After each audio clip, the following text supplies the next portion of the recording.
Everything is fair in love and war, ये कहावत तो आप लोगों ने सुनी होगी। इसका मतलब होता है कि प्यार में और जंग में सब कुछ वाजिब है। आज जिस सच्ची घटना के बारे में मैं आप लोगों से बात करने वाला हूँ वो एक ऐसी घटना है जिसका ताल्लुकात इस कहावत से पूरी तरह से फिट बैठता है। असल में 17 साल की एक लड़की अपने सगे पिता की हत्या करवा डालती है। एक बार को उसने ये भी नहीं सोचा कि जब दुनिया को इस बारे में पता चलेगा तो एक पिता का एक बेटी के ऊपर से पूरी तरह से विश्वास उठ जाएगा। तो आप सभी को मैं इस घटना को सुनाता हूँ। इस घटना की पूरी सच्चाई क्या रही होगी। एक 17 साल की बेटी के सामने आखिर ऐसी क्या मजबूरियां आ गई कि उसे अपने सगे पिता को ही अपने रास्ते से हटवाना पड़ा, उसकी हत्या करवानी पड़ी। तो आप सभी को नमस्कार। इस सच्ची घटना को मैं आप तक पहुंचाने के लिए आपको लेकर चलता हूं ग्वालियर के थाटीपुरा में। ग्वालियर के थाटीपुरा में एक जगह पड़ती है तृप्तिपुर नगर। उसी तृप्तिपुर नगर में 58 साल के रविदत्त दुबे रहा करते थे। उनकी बड़ी बेटी का नाम है कृतिका दुबे जिसकी उम्र 17 साल है। उनका एक बेटा है जिसकी उम्र 12 साल है और उसका नाम है रुपेंद्र दुबे। रविदत्त की ना किसी से किसी तरह की कोई दुश्मनी है और ना ही उनका किसी से कोई बैर था। लेकिन 4 और 5 यानी 5 तारीख की रात को 2 बजे उनके घर में एक धमाका होता है, यानी उनके कमरे में एक धमाका होता है।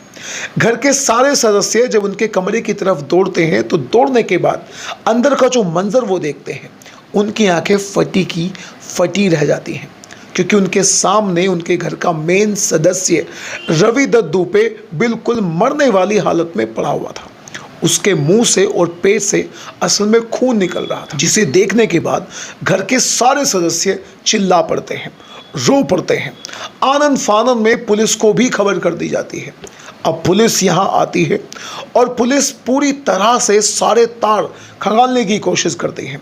तो आजू बाजू के लोगों से बातचीत करने के बाद पुलिस को पता चलता है कि जो उनकी कृतिका बेटी है जिसकी उम्र 17 साल है, असल में उसका एक बॉयफ्रेंड है और उसके बॉयफ्रेंड का नाम है करण रजौरिया। अब दोस्तों, इससे पहले कि पुलिस करण रजौरिया को पकड़ती या उससे कोई बात करती, अभी तक पुलिस के पास में कोई क्लू नहीं था, कोई सबूत नहीं था कि यहाँ पर कृतिका की कोई गलती है या फिर करण रजौरिया की कोई गलती है। लेकिन दोस्तों, अब पुलिस के दिमाग में एक बात जरूर चल रही थी। रविदत्त को जो गोली लगी थी वो घर की दूसरी मंजिल वाले कमरे में लगी थी। तो सीधी सीधी बात है कि घर में जो एंट्री हुई थी गोली मारने वाले की, घर के अंदर का जो व्यक्ति है जरूर उस व्यक्ति को जानता है, क्योंकि घर के दूसरी मंजिल पर कोई आदमी आता है, गोली मारकर चला जाता है और किसी को कानों कान खबर तक नहीं होती। ऐसा कैसे हो सकता है। अब पुलिस इससे पहले कि कृतिका से कोई बात करती, पुलिस कृतिका की कॉल डिटेल्स को खंगालना शुरू कर देती है। तो पुलिस को पता चलता है कि पिछले 15 दिनों से कृतिका पुष्पेंद्र नाम के एक लड़के से बहुत ज़्यादा बात कर रही थी। लेकिन यहाँ पर पुलिस को पता चला था कि जो उसका बॉयफ्रेंड है उसका नाम तो करण रजौरिया है, लेकिन ये बात कर रही थी पुष्पेंद्र नाम के किसी लड़के से। कॉल डिटेल्स वाली बात को जब कृतिका को बताया जाता है, उससे पूछा जाता है कि ये पुष्पेंद्र नाम का लड़का आखिर है कौन। तो दोस्तों, वो शुरू में पुलिस को पूरी तरह से बरगला देती है, लेकिन जब पुलिस उसे अपना पुलिसियाई अंदाज दिखाती है, उसके सामने अपना पुलिसियाई अंदाज दिखाती है, पूरी तरह से टूट जाती है और फिर वो एक कहानी सुनाती है। और वो कहानी सुनाती है कि अब से 15-20 दिन पहले करण रजौरिया से वो मिलने गई थी, लेकिन इस बात का पता उसके पिता को चल जाता है और उसके पिता ने सबके सामने करण रजौरिया को, इसके बॉयफ्रेंड को और खुद इस लड़की को भी डांटना शुरू कर दिया। इन दोनों को बहुत ज़्यादा डांटा जाता है, इन दोनों को बहुत ज़्यादा पीटा भी जाता है और लड़की पर इसके पिता ने कई तरह की पाबंदियां भी लगा दी थी। लेकिन दोस्तों, इसका पिता रविदत्त दुबे शायद इस काम को करने के बाद इस बात को भूल भी गया हो, लेकिन कृतिका के मन में ये बात पूरी तरह से घर कर गई थी और अब कृतिका अपनी इस बात का, अपने प्रेमी की बेइज्जती का बदला लेना चाहती थी। अपने प्रेमी की बेइज्जती का बदला लेने के लिए वो सबसे पहले करण से ही बात करती है। उससे बोलती है कि तुम मेरे पिता को मार दो, जरा सोच कर देखेगा। यानी एक लड़की है जो अपने प्रेमी की बेइज्जती का बदला लेना चाहती है और वो प्रेमी से ही कह रही है कि तुम मेरे पिता को मार दो। लेकिन दोस्तों, यहाँ पर करण रजौरिया प्यार करने वाला था, कोई गुंडा बदमाश या फिर वो किसी तरह का हत्यारा कातिल नहीं था। इसीलिए वो इस बात से पूरी तरह से पीछे हट जाता है और वो कहता है कि मैं ये काम नहीं कर सकता। लेकिन दोस्तों, उसका एक दोस्त था जिसका नाम था पुष्पेंद्र। अब जो कृतिका है वो पुष्पेंद्र के पास जाती है, उससे बातचीत करती है और उसे एक लालच देती है।